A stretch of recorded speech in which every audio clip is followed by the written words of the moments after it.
and read the preface, and it actually admits there in black and white that they traded the name of Yahweh for the Lord. This isn't only the case just for the NIV. This actually is in the preface of many translations of the scriptures into English. So it seems that most translators actually admit that they removed the almighty name of Yahweh and swapped it for the Lord. So how did this all come to be? Well, it is interesting to note that the religious people are responsible for taking the name away. If you look back in history, and this is what we had to do, you'll find that the name of Yahweh was known throughout history by all peoples. Even if you go right back to the beginning of Scripture in Genesis, you find that Eve, when she gave birth to the firstborn son, she said, "Praise Yahweh."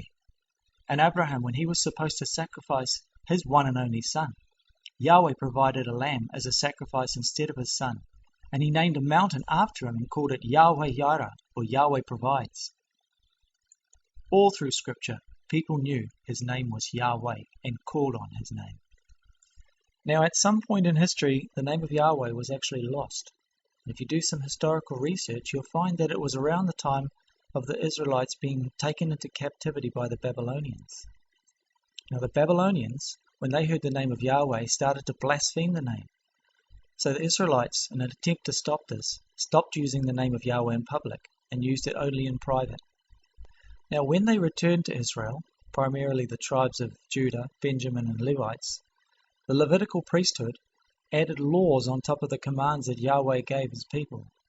One of these laws was they forbade people to use the name of Yahweh. Only the high priest could use the name. Eventually, it came to be that only the high priest could use the name in the temple. The Levites were the priesthood. They were the ones responsible for adding all the added laws on top of the commands that Yahweh gave. These are the added laws that Yeshua, our Messiah, was so angry about, the laws that were added by the Pharisees and the scribes. So these Pharisees and scribes were responsible for bringing the name of Yahweh to nothingness. Now this explains some of the scriptures that we personally found quite confusing, and some others we've talked to. In particular, the story of Stephen. Now he was the guy who was taken in by the Pharisees and scribes for preaching in the name of Yeshua. Now of course Yeshua came in his Father's name, and he said, "I have revealed your name unto them." So his followers must have known his name. Now this makes sense, because when Stephen was talking, they let this guy talk for 2 whole chapters. You'll find it in chapters 6 and 7 of Acts, where he talked for a long time, and finally at the end of it they stopped up their ears, Scripture says, and stoned him. And I always wondered why they let this guy talk for so long. So they stoned him. Now according to the law, that is the old covenant law of Moshe, you're only allowed to stone people for adultery, disobedience to parents, and blasphemy. Now, I don't think Stephen was an adulterer.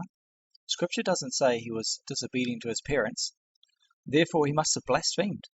Now, we've inherited a Greek text, which at the end of Stephen's discourse says, "I see Jesus standing at the right hand of God."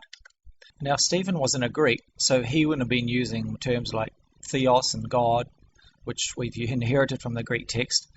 He would have said, "I see Yeshua standing at the right hand of Yahweh," which is the only reason why they stopped up their ears, because he blasphemed the name by saying it aloud, so they stopped up their ears and stoned him. Again, we look at another scripture, where Paul was talking about he was the chief among sinners, how he would go into people's houses and cause them to blaspheme. It's in Acts 26. How do you get a believer in the Messiah who's following all his commands and doing everything he says to actually blaspheme, to say the name?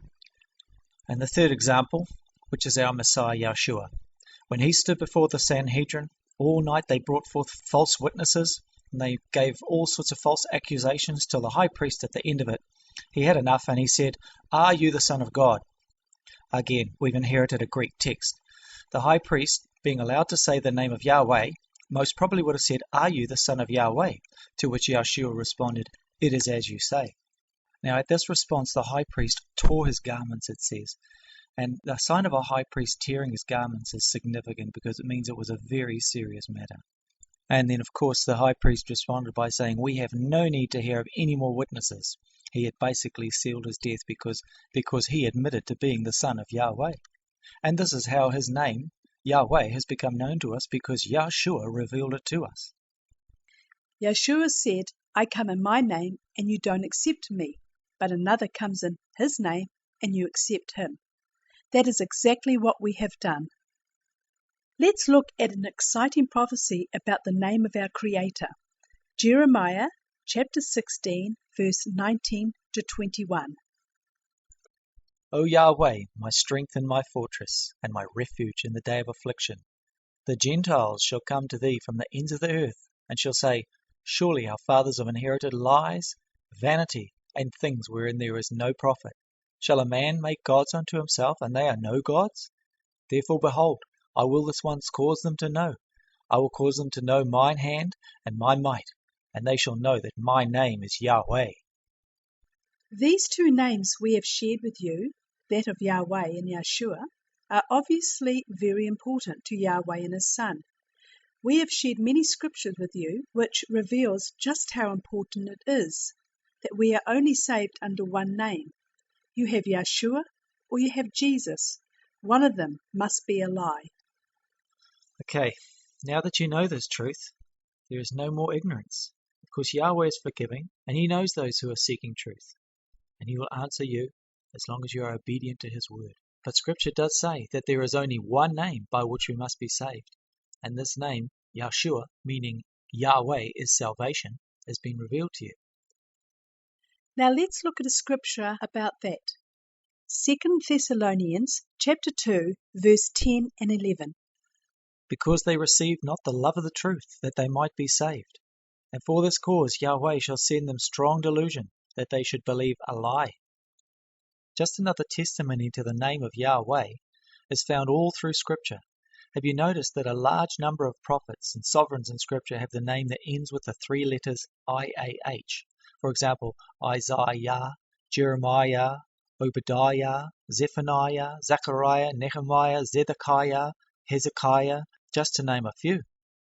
The names, when clearly spoken, contain the short form of the name Yah, and indeed the above Hebrew names all have meanings. For example, Isaiah means Yah has saved. Jeremiah, meaning Yah has appointed. Obadiah is the servant of Yah. Just look them up in a Hebrew dictionary for yourself. Now, after all these scriptures we've given, calling us to use His name and call upon it, and you're still thinking that it doesn't matter what we call Him, I challenge you to find just one scripture where it says that you can call our Creator by any other name other than Yahweh. And after studying this issue for yourself, ask yourself if you have a good reason for using any other name or title when you stand before the throne of judgment and He asks you why you didn't call